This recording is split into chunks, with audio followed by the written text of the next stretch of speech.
as you can see, this one is AC cable laying, and with the technique, it's a hydro vehicle. It's a different. So for that, the tilt, and from here, the now challenging is that the removing is better, but the thing dragging, we should have one structure, either crane that would be feasible, and there is a feasibility that to take out,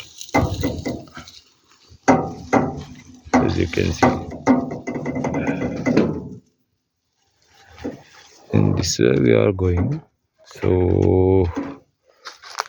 So this one is the channel. You can see it on the top. From the bottom. So this is the channel over here. So with that chain attached to the channel, and they want to get.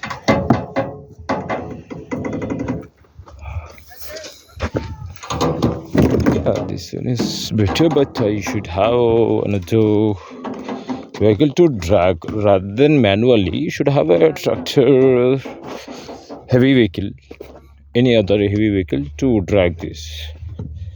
So we have a trench over here. So that end of this cable goes to LT pad over here, and rest is that in this trench it's going.